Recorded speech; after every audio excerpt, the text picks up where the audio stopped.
მე ვარ დავით ციკლაური, 1000 წლეულის სკოლის გეოგრაფიის მასწავლებელი, ზოგისთვის ციკომასი და დედამიწის შესწავლილ მეცნიერებათა ინსტიტუტისა და სეისმური მონიტორინგის ეროვნული ცენტრის გამოყენებითი გეოფიზიკის დეპარტამენტის ასისტენტ მკვლევარი.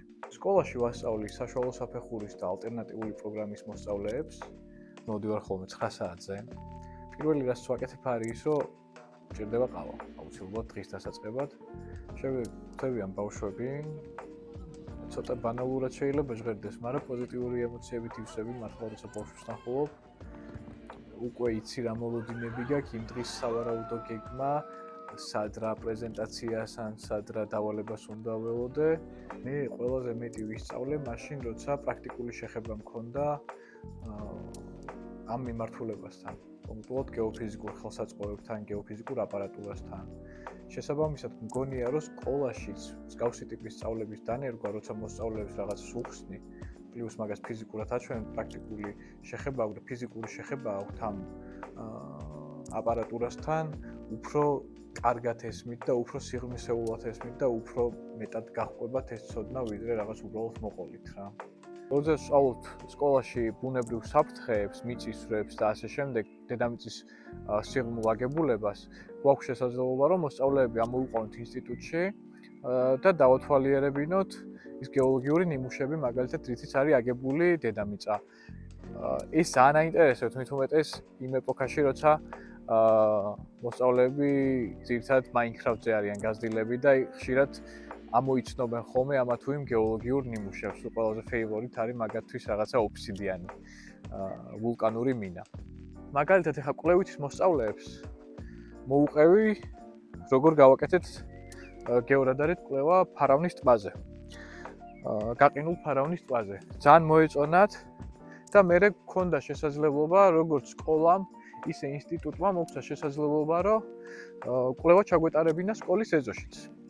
და ძალიან სახალისო კვლევა იყო გეორადარის გამოყენებით სკოლის ეზოში მიწისქვეშა კომუნიკაციების ძიება, ესეთი კვლევა ჩავატარეთ კვლევითის მოსწავლეებთან ერთად. გაკვეთილების მერე მნიშვნელოვანია შემდეგი დღის ან თუნდაც კვირის გაკვეთილის დაგეგმვა. შეხვედრები გვაქვს ხოლმე ძირითადად გუნდს, საშუალო საფეხურის გუნდს.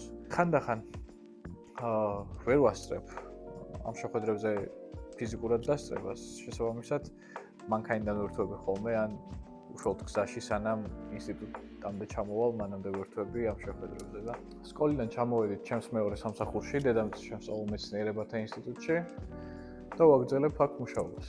ინსტიტუტში ჩემი ძირითადი საქმიანობაა გრუნტის ფიზიკურ-მექანიკური თვისებების განსაზღვრა და ასევე ბუნებრივი საფრთხეების, ისეთი როგორც არის მაგალითად მეწყრის პარამეტრიზაცია გეოფიზიკური მეთოდებით. ასევე ვსწავლობ ილიას სახელმწიფო უნივერსიტეტის სადოქტორო პროგრამაზე. ჩემი სადოქტორო კვლევის სახელია მტკვრის ნაოჭის შესაძლებელთა სარტყლის დასავლეთ სეგმენტის აქტიური დეფორმაციების კვლევა გეოფიზიკური და გეოდეზიური მეთოდების გამოყენებით. მოკლედ, გასაგებად რო ვთქვათ, აღმოსავლეთ საქართველოს აქტიური დეფორმაციების კვლევა. ბოლო პერიოდში საკმაოდ მომრავლდა ბუნებრივი კატასტროფები ჩვენ ქვეყანაში. ბუნებრივი კატასტროფების მიმართ, როგორც აღმოჩნდა, არ ვიყავით მზად. ერთი მხრივ რაღაც ინფრასტრუქტურული განვითარების მხრივ შეიძლება, მაგრამ მეორე არის ის, რომ მოსახლეობაში არ არის ცნობიერება ამაღლებული, სად რა ბუნებრივ საფრთხეს შეიძლება ველოდეთ და პლუს კიდე როგორ შეიძლება ეს ბუნებრივი საფრთხეები თავიდან ავირიდოთ ან მინიმუმამდე შევამციროთ ზარალი. ეს იყო მიზეზი, რატომაც დავიწყე სკოლაში მუშაობა.